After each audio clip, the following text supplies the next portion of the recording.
Hello, and welcome to Sobercast, where we provide AA speaker meetings and workshops in podcast format. We're an ad-free podcast, and if you enjoy listening, please help us be self-supporting by visiting Sobercast.com, look for the donate link, and drop $1 or $2 into our virtual basket. We hope you enjoyed the podcast. Have a great day.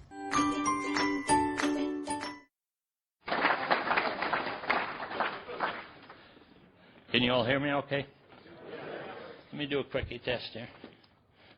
All right. Well, I want to thank you all and welcome everyone. And thank you for the opportunity to make this history presentation. It's going to be a 1-hour timeline history of AA and how AA started in Houston, Fort Worth, and Dallas. In the interest of time, the presentation is going to end at the year 1971, and that's when co-founder Bill W. passed away.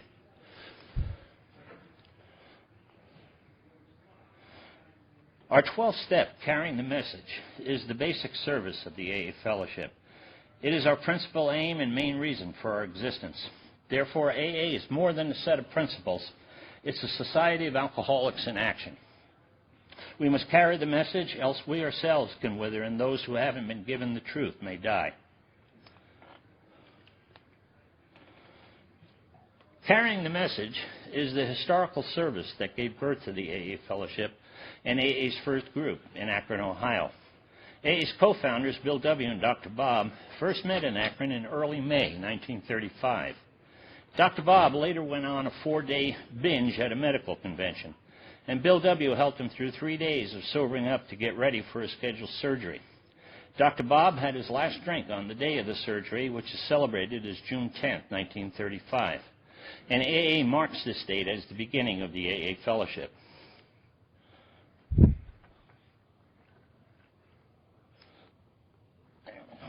In late June, Dr. Bob and Bill W. visited Bill D. at the City Hospital of Akron. Bill D., who would become AA number 3, was a prominent attorney and had been hospitalized 8 times in 1935 for his drinking. On July 4th, he checked out of the hospital, never to drink again. Akron's group number 1, which is AA's first group, marks its beginning as the date that Bill D. left the hospital. Bill W. left Akron and returned to New York City in August of 1935, and he focused his efforts on getting the New York group established. His home became a halfway house of sorts.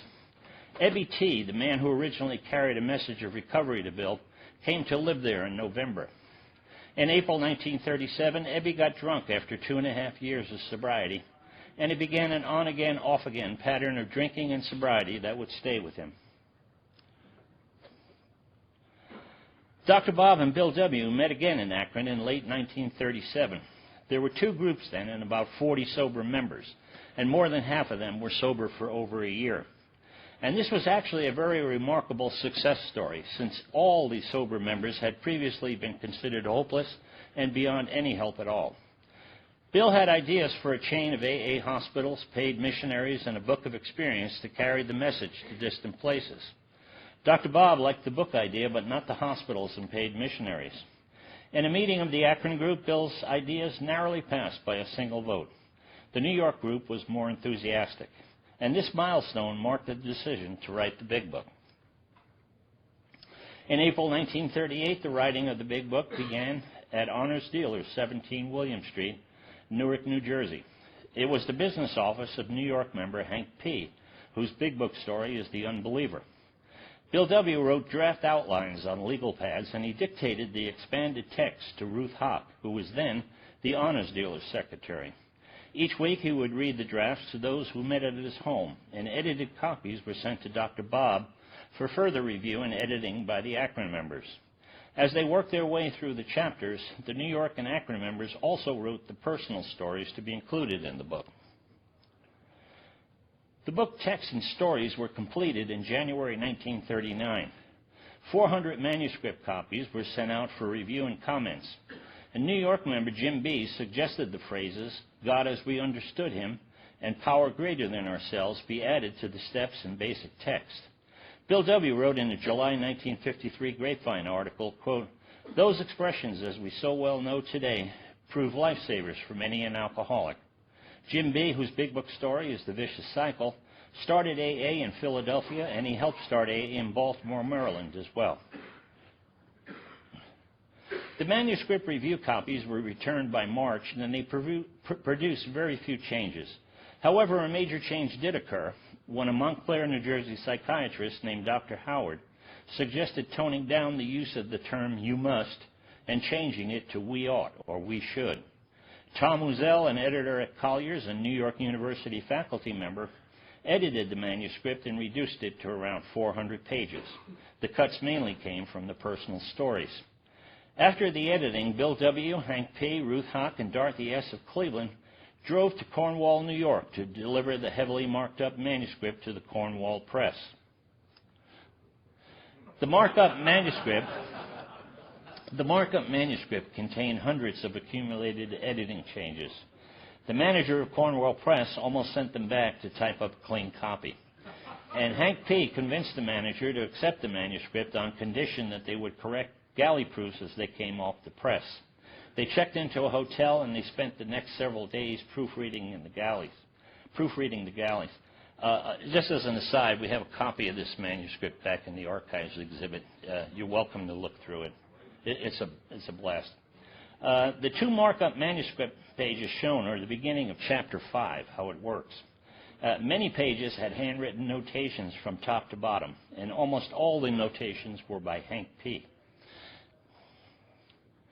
In April 1939, 4,650 copies of the first edition of Alcoholics Anonymous were published at $3.50 a copy. That would be the equivalent to $57 a copy today. It was a very expensive book for its time. The printer, Edward Blackwell of the Cornwall Press, was told to use the thickest paper in his shop, and the large, bulky volume became known as the Big Book, and the name has stuck ever since. In AA Comes of Age, Bill W. wrote that the idea behind the thick, large paper was to, quote, convince the alcoholics that he was getting his money's worth. The book had 8 Roman and 400 Arabic numbered pages, and the doctor's opinion started as page 1, and the basic text ended at page 179, not 164. As an aside, the General Service Conference this year approved the publication of an exact facsimile of the first printing, first edition, to be released next year for the 75th anniversary of the Big Book. I think it's going to go around for $15 a copy, but it's going to be exact, the color of the book cover, the thickness of the pages. So it'll be fun. The foreword to the first edition contains many of the key principles that later shaped the traditions and the AA preamble. On May 10, 1939, the Cleveland members, led by pioneer member Clarence S., whose Big Book story is Home Brewmeister, announced that they would meet separately from Akron. Their first meeting was at the home of Abby G., whose Big Book story is he thought he could drink like a gentleman. After almost 4 years, this was AA's third group.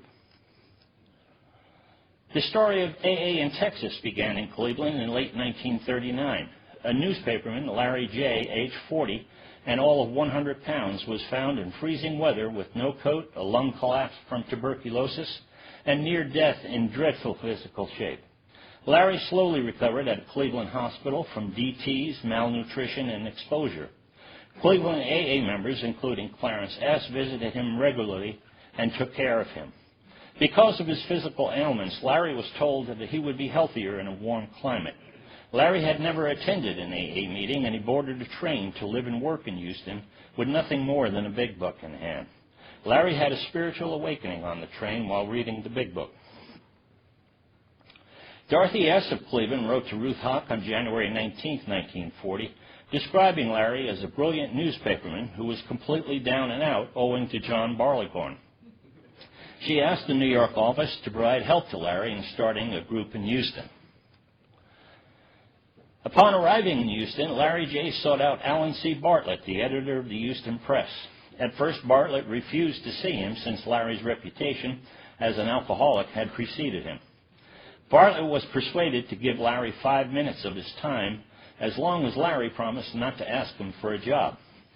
5 minutes stretched into 2 hours, and Larry persuaded Bartlett to run a series of articles on AA, which he wrote with an anonymous byline.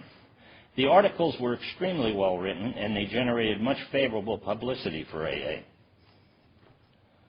The articles were published in January and February, and soon after, Larry J. was joined by Roy Y. and later Ed H. The articles also attracted the first Texas woman AA member, Benita C., who later married Larry J. And this began the first AA group in Texas. Their first meeting was on March 15, 1940, at the Houston YMCA. They met on Tuesdays with as many as 25 attending. However, it was often a different 25 each meeting. On February 8, 1940, John D. Rockefeller Jr. held a dinner for AA at the Union League Club in New York City. Nelson Rockefeller hosted in the absence of his ill father. And it produced much favorable national publicity and raised $2,200, and that would be the equivalent of $36,000 today in today's dollars from the attendees. And almost half of that came from Rockefeller. Rockefeller and several dinner guests continued to contribute to AA up to 1945 when they were asked to stop. In March 1940, Larry J. authored a prayer which also became popular in the AA fellowship.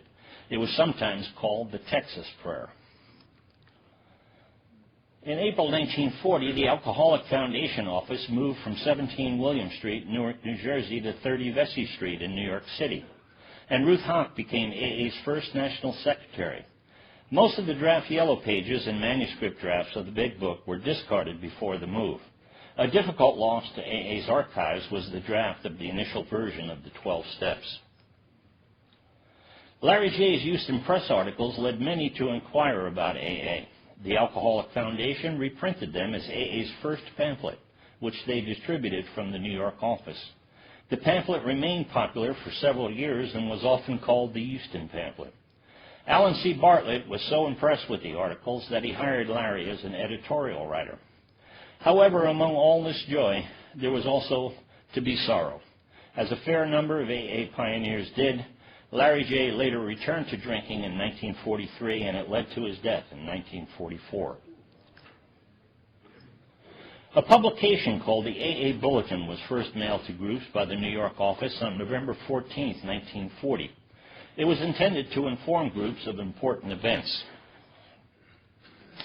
The bulletin listed a number of cities categorized according to the type of pins, or what they call stars, used to show them on a map in the New York office. 22 cities were classified as White Star, having well-established groups, and Houston was among these 22 cities, the only Texas city listed. 5 cities were classified as Red Star, having several members who were just beginning, and 4 cities were listed as Green Star, having isolated members. Almost 5.5 years after its founding, AA had been brought to a total of 31 cities in the United States. On January 14, 1941, Ruth Hock sent out AA Bulletin number 2, noting that since November 1940, the 1940 bulletin, AA was beginning in 5 more cities, and there was some activity in Vancouver, Canada.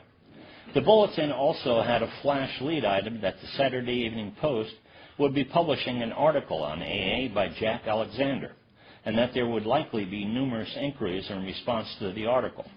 Members and groups were asked to, quote, stand by for active duty. Jack Alexander's Saturday Evening Post article was published on March 1, 1941, to a readership of over 3 million. Its impact on AA growth was enormous. It was AA's most notable public relations blessing. During 1941, AA membership surged from 2,000 to over 8,000, and reprints of the article became a favored pamphlet, and it is still reprinted to this day. Alexander later served as a Class A board trustee from 1951 to 1956. Over 6,000 inquiries were sent to the New York office during 1941 because of the Post article. The New York office asked the groups for donations of $1, and that would be the equivalent of $16 today, per member per year for support for extra staff to respond to all the inquiries. And this began the practice of financing what is today called the General Service Office from group and member donations. In its early years, the New York office was called either the headquarters or central office or general office. It provided a central mail link to members attempting to start groups and helping them with growing pains. Over time, the accumulated letters sent in by the groups gave firm signals of a need for guidelines to help with group problems that occurred over and over and over. Basic ideas for the traditions came from these letters and the principles defined in the foreword to the first edition Big Book. In March 1941, 2 years after the first printing, the wording of Step 12 was changed in the second printing of the Big Book. The term spiritual experience was changed to spiritual awakening, and the term as the result of these steps was changed to as the result of those steps. An appendix titled Spiritual Experience was added. Many members thought that they had to have a sudden, spectacular spiritual experience similar to the one Bill had in Towns Hospital. The appendix emphasized that most spiritual experiences developed slowly over time and were of the educational variety. The earliest discovered Texas inquiry about the Jack Alexander Saturday Evening Post article is a March 12, 1941 letter from Jack D. of San Antonio. He asked to purchase a copy of the Big Book and be put in touch with any local AA member. Ruth Hawk replied to him that there was no AA fellowship in San Antonio, and she asked Jack if he would be willing to be the San Antonio contact for AA inquiries. Another appeal for help sent to the New York office as a result of the Jack Alexander article was a May 4, 1941 letter from Esther E. of Houston. She also asked to be put in touch with a local AA member. Esther would later play a key role in AA history as a pioneer in Houston, Dallas, San Antonio, and Fort Worth. One of her personal trademarks was to use green ink for all her handwritten letters. The inquiries received in New York also included a May 25th letter from George McL of Fort Worth, and he was suffering from cancer and had had several surgeries. Yet that summer, he started an AA group in Fort Worth. Their first meeting was in June 1941 at George's home at 1710 Washington Avenue, and this was Texas's second group.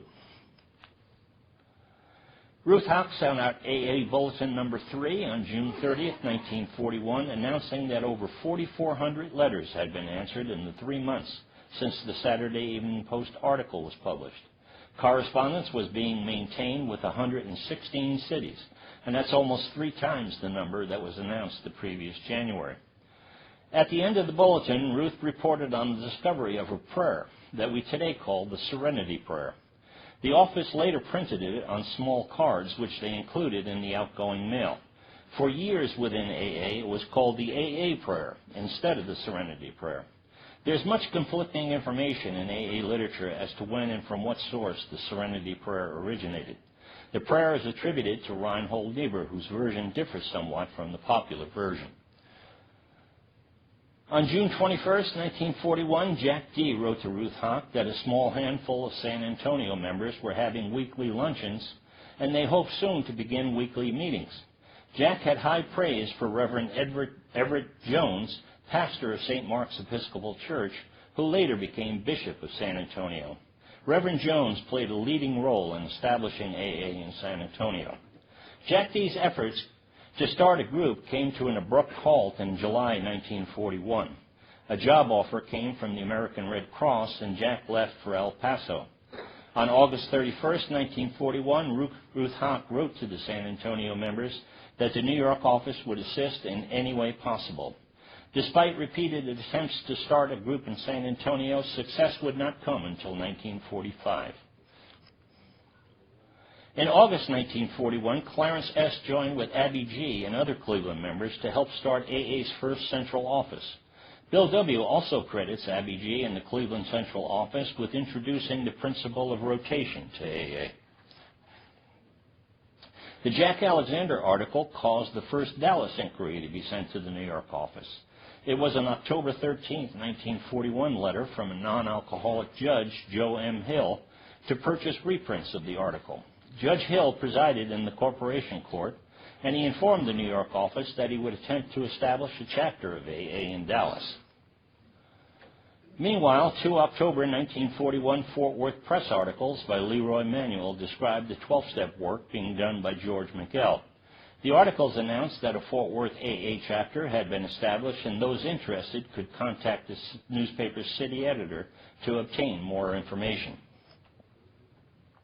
On December 1st, 1941, the second Dallas inquiry was sent to New York by Kent W. He had just relocated from Miami, where he was active in AA work. Kent and Judge Hill joined together.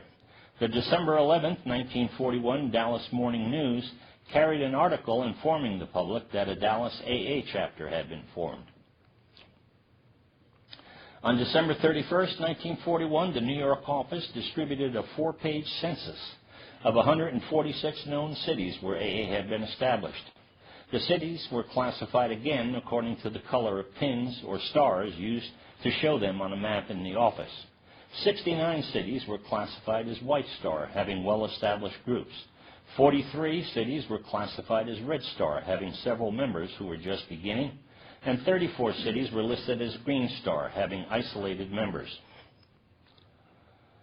Among the 69 cities having well-established groups were Houston and Fort Worth. Houston had 85 members, and Esther E. and Larry J. were the contacts. Fort Worth had 12 members, and George McL was its contact. Among the 43 Red Star cities, the several members just beginning were Dallas and San Antonio. And finally, among 34 Green Star cities, consisting of isolated AA members, was the city of El Paso. On January 5, 1942, Kent W. wrote to Ruth Hawk that the first Dallas AA meeting was scheduled for January 7, 1942 at the White Plaza Hotel. Kent also reported that Dallas's first woman member, Olivia H., was providing great assistance. Kent wrote to Ruth Hawk on January 12th that there were 12 attendees at the first meeting and that Judge Hill would be dropping out of the picture because he was not an alcoholic. Ruth Hawk left the New York office to marry on February 28, 1942, and Margaret Bobby B. took her place as National Secretary. In April 1942, the National Mobilization for World War II drew Kent W. into service in the Army, and efforts to establish an AA group in Dallas came to a standstill. On October 1, 1942, Esther E. notified the New York office that she would likely be relocating to Dallas at the end of the year, and that it was breaking her heart to leave the Houston group. Ralph B., an AA member from Minneapolis, transferred to Dallas for war work in October 1942. In mid-December, he wrote to the New York office to ask if there was a local group or member he could contact.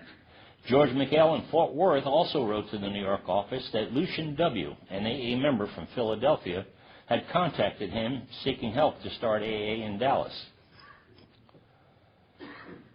In late December, the New York office notified Lucian W. that Ralph B. would be contacted and hoped that the two could join forces. Lucian replied on December 30th that he would contact Ralph after the New Year holiday. Ralph and Lucian joined together in early 1943. However, the crisis of World War II again intervened, and Lucian was transferred to Chicago for war work. In late January, Ralph B. wrote to the New York office that he would carry on alone. However, events in Dallas would soon take a very positive turn. But not so for Fort Worth. The National AA Census showed Fort Worth dropping to 5 members. George McL was still listed as group secretary, and on February 8, 1943, the New York office wrote to George about a prospect and asked, quote, "This is just a short note to determine whether the Fort Worth group is still active. Let us know if your group is still active." In late March 1943, Esther E. informed the New York office that she had relocated from Houston to Dallas and joined with Ralph B. to help get AA started again in Dallas. Esther also reported that she had lived in Dallas from 1927 to 1932 and again from 1935 to 1940. Esther and Bobby B. maintained a long and wide-ranging correspondence which provides extraordinary details about the history of AA in Houston, Dallas, Fort Worth, and San Antonio. Esther wrote to Bobby B. on April 3, 1943, that the new Dallas group met for the first time on April 2nd, and the attendees consisted of, quote, 3 inactive alkies, 1 active, and 2 non-alcoholics. They decided to meet on Tuesday nights at members' homes, and Ralph B. departed from Dallas later that month. In July 1943, Esther wrote to Bobby B. on the new Dallas group stationery that the Tuesday night meeting attendance had risen to, quote, 8 alkies and 4 normal humans. In mid-August, Esther notified Bobby that she would be going to San Antonio to help get AA started there.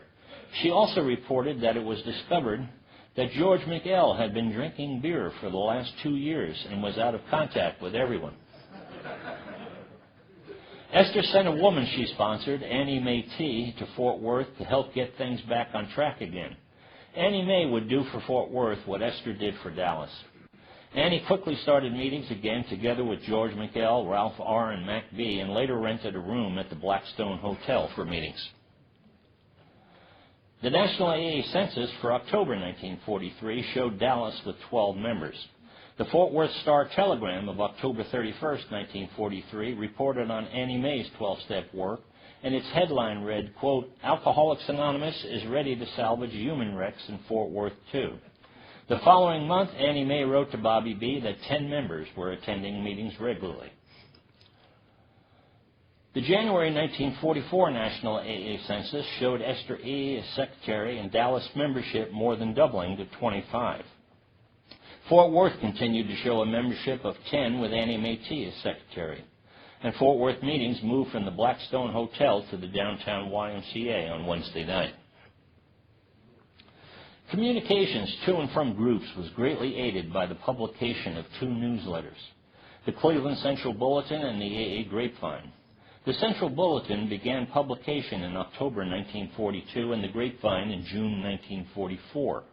The Grapevine became AA's official magazine and played a critical role in the development of the Traditions and General Service Conference. Both publications provide a significant amount of early group and fellowship history.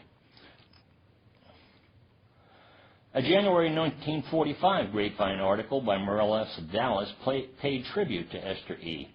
Merle reported that Dallas membership had risen to 50 and that the group moved into a small clubhouse. The February 1945 National AA Census showed 28 Fort Worth members, and the group moved to the First Presbyterian Church Annex in downtown Fort Worth. In March, Esther informed the New York office that the Dallas group moved into a new clubhouse at 912.5 Main Street. By the mid-1940s, the letters sent to the New York office by groups and members led to reliable conclusions on what practices worked well and those that didn't. Groups were also asked to send in all their membership rules, and it provided quite a shock. If all the membership rules were applied everywhere, it would be impossible for any alcoholic to join A. In April 1945, Earl T., founder of AA in Chicago, suggested to Bill W. that the experiences sent in from group and member letters might be codified into a set of principles to offer tested solutions to avoid future problems. And Earl had a major role in the development of the traditions, both the long and the short form. Rosalind N. wrote to Bobby B. on April 21, 1945, that she would be the new secretary for San Antonio. Rosalind reported that San Antonio at long last had a group and that there were 8 men and 2 women at their last closed meeting. Rosalind further noted in her letter, quote, Of course, our patron saint is Esther, and we are so grateful to her for her efforts.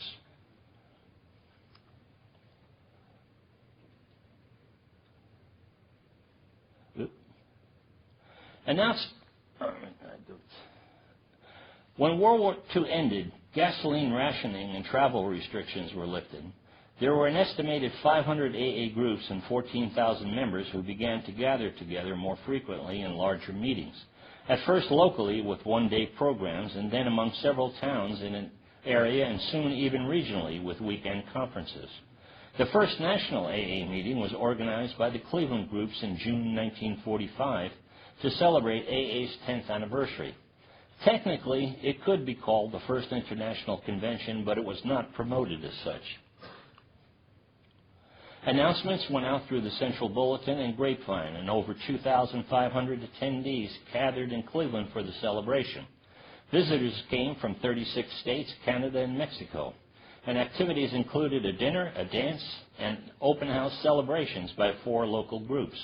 The 10th anniversary meeting took place on Sunday afternoon at the Cleveland Music Hall with Dr. Bob and Bill as the featured speakers. On Sunday evening, the Akron groups hosted a Founders Day dinner at the Mayflower Hotel. Featured speakers were again Bill W. and Dr. Bob, plus Bill D., AA number 3, and Earl T., founder of AA in Chicago. The July 1945 Grapevine and Cleveland Central Bulletin reported on the weekend celebration. In Cleveland, Bill W. told his story about meeting Dr. Bob and voiced a very moving tribute to his co-founder. Quote, "Although we have had many differences, we have never had an angry word." Dr. Bob told his story, and he reflected on, quote, "blindly groping for the truth in the early AA days by trial and error." He said that although he wanted to avoid religious discussion, he spent at least an hour a day for the past 10 years reading the Bible. At the Akron Founders Day dinner, Bill W. described Akron as, quote, "where the AA beacon was lit." The National AA Census for July 1945 showed Dallas membership as 50 and Fort Worth membership more than doubled to 57. On August 6, 1945, Bill W. wrote a very poignant letter to George McL, who was suffering from terminal cancer. Bill wrote, quote, "I am told that you are sick, very sick, they say, and that in spite of this, people are brought to your bedside for help with their problems. I want you to know that this story has inspired one beyond telling. It is such demonstrations that really mean something, that answer the question, how does AA work when the going is really tough?" The ending of World War II and demobilization also marked a period of rapid growth in AA as members of the armed forces returned to the United States in civilian life. Bill W. wrote in AA Comes of Age that the period from 1945 to 1950 was one of immense strain and test.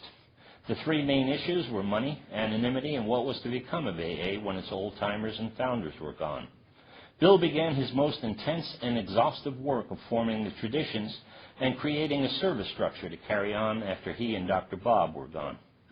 The August 1945 Grapevine carried Bill's first traditions essay titled Modesty, One Plank for Good Public Relations, and it began his 5-year campaign for the traditions and the General Service Conference. The August 1945 Grapevine also had a salute to Esther E. on her 4th anniversary of sobriety. The article stated that she was the founder of AA in Dallas and San Antonio. On New Year's Day 1946, Fort Worth meetings moved to a 2-story red brick clubhouse at 612 West 4th Street. The group began a newsletter called the Arid Pilgrim and named itself Group 1. Membership had grown to 102, and a full-time secretary lived in the club to handle 12-step calls. A 1946 Fort Worth Press news article by Amy Jo Long recounted the club's beginnings and provided many informative details on early 12-step work and practices. The headline of the article noted that the group went, quote, "from P.O. Box to Swank Clubhouse." The January 1946 National AA Census showed 75 members for Dallas, and George McL, AA number 1 in Fort Worth, died of cancer on March 9, 1946. His efforts to carry the AA message brought together the pioneering members that firmly established AA in Fort Worth. The February 1946 AA directory showed a total of 14 registered groups in the state of Texas. They are in alphabetical order, and please bear with me: Austin, Beaumont, Coleman, Corpus Christi, Dallas, El Paso, Fort Worth, Houston, Kerrville, Laredo, Longview, Nacogdoches, McKenzie, San Antonio, and Schulenburg Prison Unit, and Waco. 4 additional groups are handwritten on the directory pages. They are Abilene, Amarillo, Galveston, and Hamilton. The April 1946 Grapevine issue carried Bill W.'s essays titled 12 Suggested Points for AA Tradition. They later came to be called the long form of the traditions. Bill started to feel out the Alcoholic Foundation Board and members on the idea of representatives from various geographical areas coming together as an elected service conference. The board and Dr. Bob were not very enthusiastic about the idea. In April 1946, Esther E. informed the New York office that the Dallas group would have to vacate its clubroom. Esther also reported that problems were occurring over what she described as her, quote, complete lack of organizational and business sense, and complete lack of interest in same. The matter of concern was over the management of the clubhouse. The July 1946 Grapevine carried an article by Esther E. recounting her efforts to get AA started in Dallas, San Antonio, and the Army's North Camp Hood disciplinary barracks. The issue also reported that the Dallas group had approximately 150 members and was searching for permanent quarters. The October 1946 Grapevine announced the formation of the Dallas Suburban Group, and its parent group took on the name of the Downtown Group. Total membership of the two groups was reported as over 200, and they cooperated by holding weekly open meetings together. Later that month, Esther E. wrote to the New York office that the division into the downtown and suburban groups was friendly and cooperative, and that there were no ill feelings.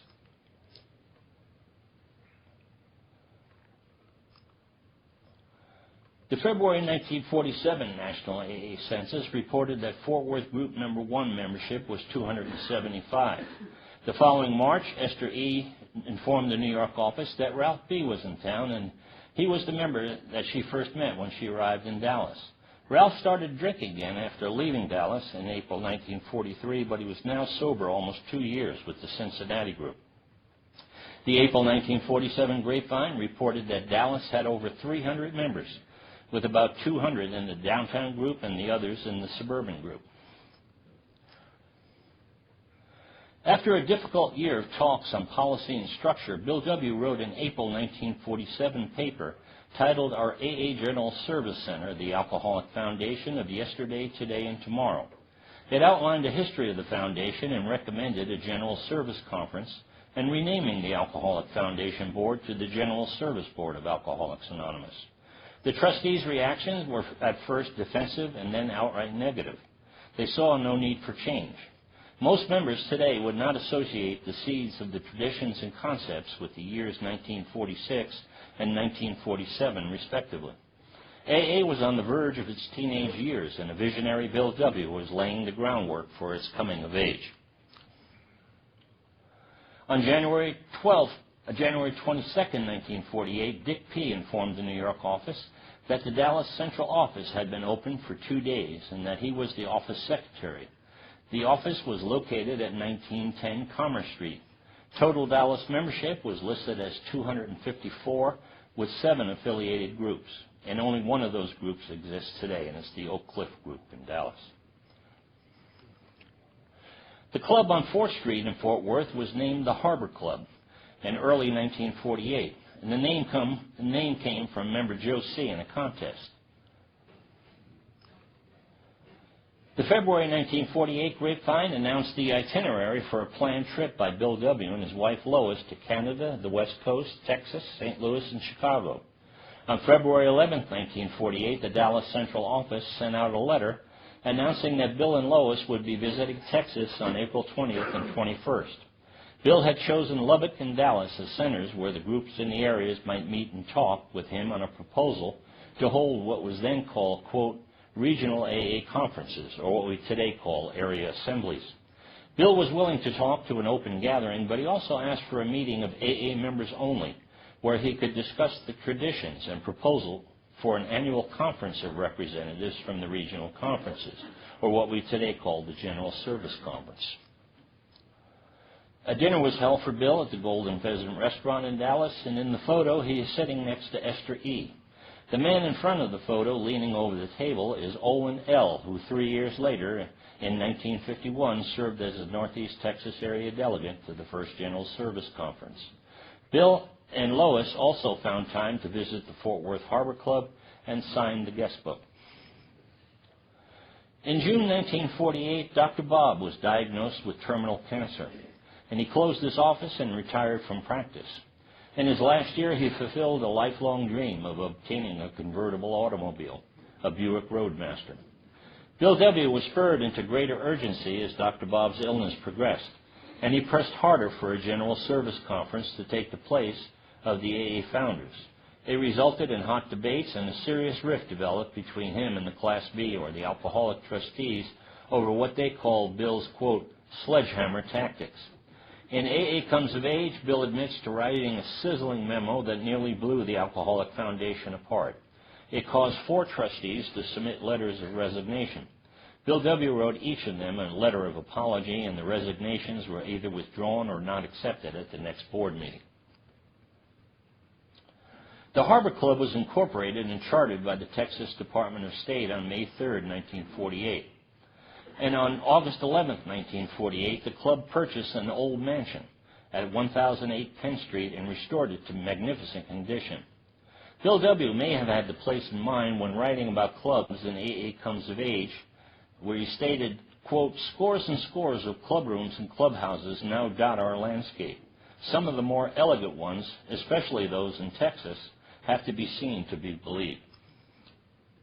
Earl T. of Chicago suggested to Bill W. that the 12 suggested points for AA tradition would benefit from revision and shortening. Bill, with Earl's help, developed the short form of the traditions, which were first published in the centerfold of the November 1949 Grapevine. When the 12 and 12 was published in 1953, 2 wording changes were made to the 1949 version. The term primary spiritual aim in Tradition 6 was changed to primary purpose, and the term principles above personalities in Tradition 12 was changed to principles before personalities. Given the success of the 1945 10th anniversary celebration held in Cleveland, the Cleveland groups proposed celebrating AA's 15th anniversary with an international conference. Several locations throughout the country had expressed interest as well. In a letter to the chairman of the organizing committee, Bill W. indicated that he was skeptical of setting a precedent for a large international gathering unless there was good reasons for it. And then he went on to specify 2 good reasons for the event. The first was honoring Dr. Bob, obviously the last opportunity to do so given his illness, and second, acceptance of the 12 traditions. The March 1950 Cleveland Central Bulletin and April 1950 Grapevine announced the event. The April 1, 1950 Saturday Evening Post carried an article by Jack Alexander titled "The Drunkard's Best Friend," and it reported that, quote, "Texas takes AA with enthusiasm too. In the ranch sector, members drive or fly hundreds of miles to attend AA square dances and barbecues, bringing their families. In metropolitan areas such as Dallas, Fort Worth, there are upwards of a dozen oil millionaire members, and fancy quarters have been established in old mansions, and the brethren and their families rejoice, dance, and drink coffee and soda pop amid expensive furnishings." And that's true. There's quite a few millionaires that were members of AA in Fort Worth and Dallas in the 1940s. On Friday, July 28, 1950, AA's first international convention opened in Cleveland, Ohio, with approximately 3,000 people in attendance. Registration was $1.50 per person. That would be the equivalent of $14 today. Bill W. chronicled the proceedings in the September 1950 Grapevine article titled "We Come of Age," which can be found in the book The Language of the Heart. And this was the only international convention attended by Dr. Bob, who was very determined to be there despite the progression of his terminal cancer. The program of the Cleveland International consisted of a series of meetings from Friday through Sunday at various hotels. And the Cleveland Auditorium Music Hall was reserved for Saturday afternoon to offer the traditions for approval. Contrary to popular belief, the short form of the traditions was not approved at the 1950 convention. The wording of what was approved by the attendees was quite different than both the long and short forms of the traditions we know today. Bill W. was asked to sum up the traditions for the attendees, and he did so by paraphrasing a variation of the traditions shown in the slide, and which can be found in the book The Language of the Heart. Notably missing from what Bill recited were the principles embodied in Tradition 10, of AA having no opinion on outside issues and not drawing the AA name into public controversy. Nevertheless, the traditions, as recited by Bill, were approved unanimously. On July 30th, 1950, a gravely ill Dr. Bob made a brief appearance at the Sunday big meeting for what would be his last talk. In the fall of 1950, Bill W. visited Dr. Bob in Akron, Ohio for their last visit together. Bill informed Dr. Bob that the board would soon give its consent to a multi-year trial period for the General Service Conference. Dr. Bob gave Bill his endorsement as well. His final words to Bill were, quote, "Let's keep it simple." Dr. Bob, age 70, passed away on November 16, 1950. In his 15 years of sobriety, he helped more than 5,000 alcoholics, and he never took any fee for his professional services. In his eulogy, Bill W. described Dr. Bob as, quote, "the Prince of the 12-steppers." Dr. Bob served as a Class B trustee on the Alcoholic Foundation Board from its inception in 1938 up to 1944, and again from 1949 to the time of his death. Class H trustees Leonard Harrison and Bernard B. Smith resolved a 5-year conflict between Bill W. and the Alcoholic Foundation Board on having a general service conference. Smith, who Bill would later call the architect of the service structure, chaired a trustees committee that recommended that conferences be held on an experimental basis from 1951 to 54, and that in 1955 it would be evaluated and a final decision made. On April 20th, 1951, 37 United States and Canadian delegates, which were half the planned number, convened at the Commodore Hotel in New York City as the first panel of the General Service Conference. Panel 1 delegates from Texas were Olin L. from Dallas and Icky S. from Houston. Icky later moved to Dallas and became the first Class B trustee from Texas in 1955. The conference unanimously approved several advisory actions, among them that AA literature should be conference approved. Northeast Texas area Panel 1 delegate Olin L. had an article published in the June 1951 Grapevine in which he revealed that he was a little over 5 years sober when selected as a delegate. Olin and Bill W. became very close friends. In the summer of 1951, the Lasker Award was offered to Bill W. by the American Public Health Association. Bill refused the award for himself, but he suggested it be given to AA as a whole, and the Lasker Foundation replied favorably. The trustees voted to accept the reward subject to conference approval by postal mail poll of the delegates. They declined a cash grant of $1,000, which would be equivalent to $9,000 in today's dollars. On April 23, 1952, Panel 2, consisting of 38 additional delegates, joined with Panel 1 for the first conference of all delegates attending. Texas Panel 2 delegates were Robert S. from Lubbock and Roy G. from Austin. Based on the 1951 advisory action on conference-approved literature, the board formed a trustees committee to recommend literature items that should be retained and future literature items that would be needed. Bill W. also reported on his literature projects. The board's proposals and Bill's projects were unanimously approved. There are not specific advisory actions, but by approving existing literature to be retained, the conference retroactively approved the Big Book and the long form of the traditions. The second Northeast Texas area delegate to the experimental conferences was Panel 3 delegate Doc B., and he started AA in Palestine. Board Chairman Bernard B. Smith reported to the 1953 conference that the corporate name of Works Publishing had been changed to Alcoholics Anonymous Publishing. The first conference-approved book to be distributed under the new publishing name was The 12 Steps and 12 Traditions, and it contains the final wording of the short form of the traditions as we know them today. And this is where and when the short form of the traditions were conference-approved. In 1953, a New York member collaborated with Panel 1 delegate Olin L. of Dallas to take Ebby T. to Texas for treatment at a clinic run by Circe W. After some early troubles, Ebby found sobriety in Texas, and he stayed for 8 years. He also found steady employment for several years. In 1954, Ralph J. and his wife Mary Lee invited Ebby for a lengthy stay at their sheep ranch near Ozona. Panel 1 delegates Olin L. and Icky S. virtually adopted Ebby, and Circe W. became Ebby's Texas sponsor. About 5 years after acquiring the Penn Street Mansion, the Harbor Club put it up for sale, and this led to constructing a new building at 3000 West 5th Street in Fort Worth. It was occupied on December 16, 1953, and remains the current location of the historic club. On June 11 to 13, 1954, the 9th Texas State Conference of AA was held in Fort Worth at the Hotel Texas, and Bill W. spoke at the conference 4 times. Bill's talk on June 12, 1954 was supposed to be on the 12 traditions. Instead, he spoke on how the Big Book was put together. And this talk is one of the most popular and widely circulated audio tapes and transcriptions among the AA membership. While the General Service Conference was in its trial period, Bill W. had declined most public speaking engagements since 1951. He reputedly accepted the invitation to the 1954 Texas State Conference to show his gratitude for the help given to his sponsor, Ebby T., who was then living in Dallas.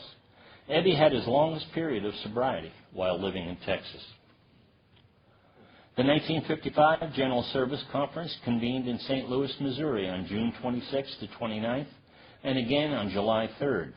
75 delegates unanimously recommended adoption of a permanent conference charter subject to the approval of the Second International Convention that would convene in St. Louis on July 1st. The final conference session was to be held on the afternoon of July 3rd in conjunction with the International Convention.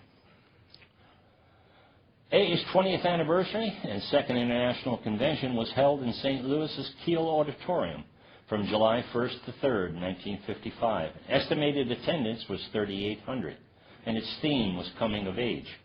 This historic convention introduced a new circle and triangle symbol prominently displayed on a large banner draping the back of the stage. Bill W. later wrote in AA Comes of Age that the circle represented the whole of AA, and the triangle represented AA's three legacies of recovery, unity, and service. And Bill gave major talks on each of the three legacies, and they were titled How We Learn to Recover, How We Learn to Stay Together, and How We Learn to Serve. The 2 p.m. Sunday afternoon meeting was designated as the last session of the General Service Conference. It's the only time in the history of the conference that it has been open to the participation of AA members.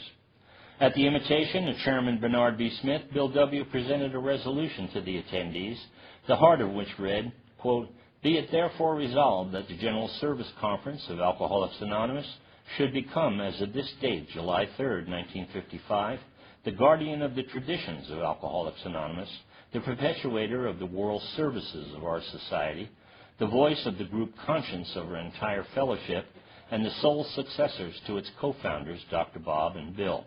And the resolution was unanimously approved.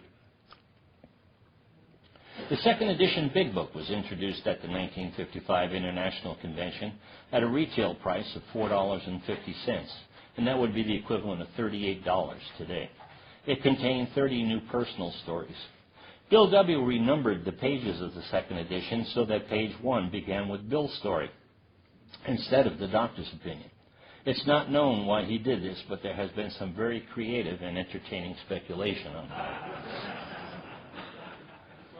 The December 1955 grapevine carried a painting by volunteer illustrator Robert M. of a man on a bed being 12-stepped by 2 members. The painting's title originally was Came to Believe. In 1973, when the book Came to Believe was published, grapevine editors changed the painting's name to The Man on the Bed to avoid confusion. It is probably the most popular image in AA today. In 1956, the wording of Step 12 changed again in the second printing of the second edition Big Book. The term as the result of those steps was restored to its original form as the result of these steps. AA's popular slogan plaques were first published in 5 grapevine issues from September to December 1956 and February 1957. 4 slogans are from the Big Book. But for the grace of God is from the chapter There is a Solution.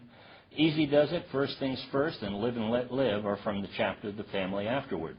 Live and Let Live can also be found in the chapter To Wives. The slogan Think, Think, Think is a bit of a mystery. Some say it originated in Cleveland, Ohio in the mid-1940s. However, its actual source is unknown. The 1957 conference approved publication of AA Comes of Age. Guised as a 3-day diary of the 1955 convention, it is in fact a definitive history of AA up to 1955. One version, printed by Harper & Brothers, was sold in commercial bookstores, and the other version was sold at a discounted price within AA.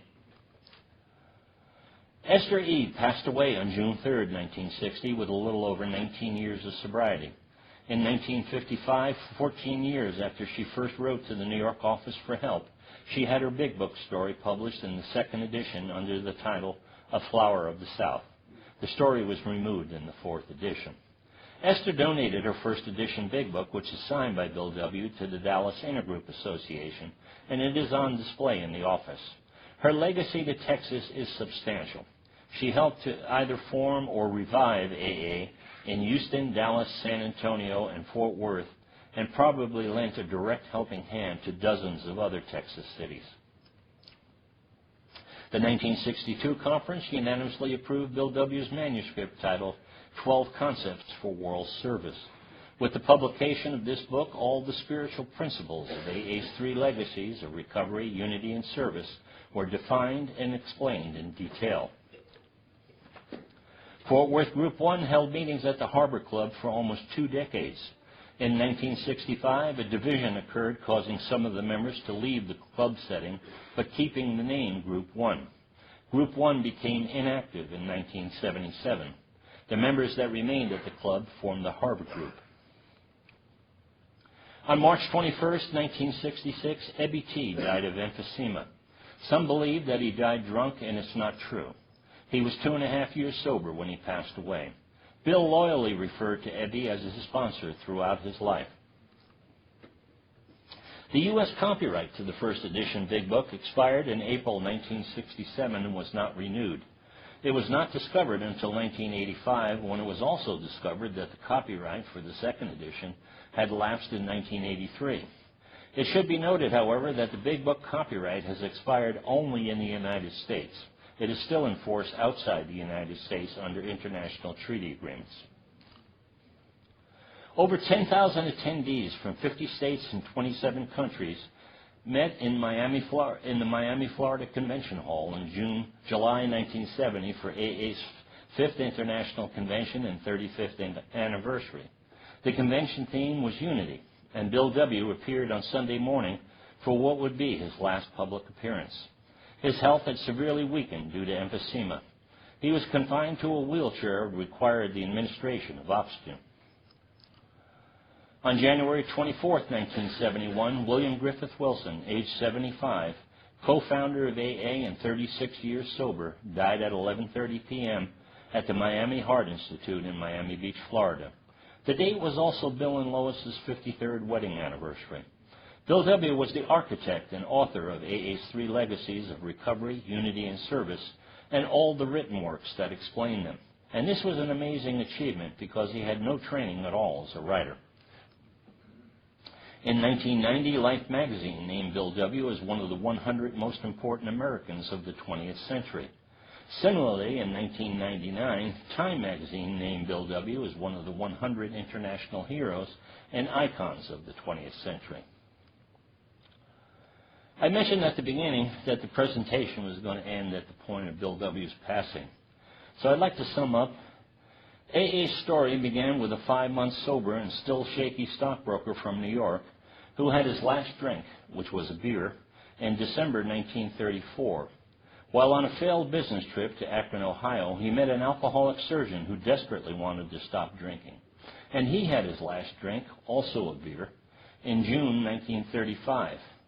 It's probably safe to say that when AA's co-founders met, they had no idea at all of the fellowship of alcoholics that would evolve from their humble meeting and how that fellowship would save the lives of millions of alcoholics over the next 7 decades.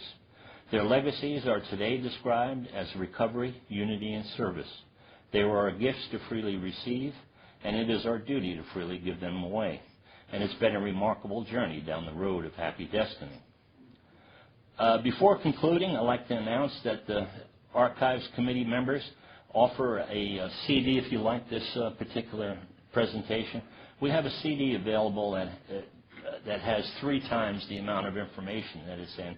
And it's one of the things we use to help offset our travel expenses when we don't get reimbursed by the host. They're $5 a piece, and all the proceeds go to the Archives Committee entirely. And it includes scanned manuscript copies of the Big Book, AA Comes of Age and 12 Concepts of World Service, and a 3rd legacy pamphlet And there's a copy of the 1985 History of AA by past GSO manager Bob P. that was canceled by the conference. There's a narrative timeline of AA history and a 350-page AA history ebook. The timeline and ebook are the sources of all the various PowerPoint presentations offered. And that concludes the presentation. I hope you found it both informative and enjoyable, and I want to thank you so much for the privilege of being able to do that.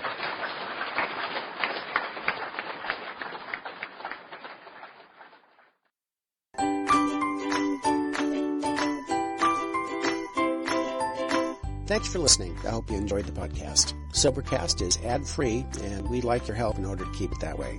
So if you'd like to help us be self-supporting by pledging $1 or $2 a month, visit Sobercast.com and look for the donate links. Thank you very much.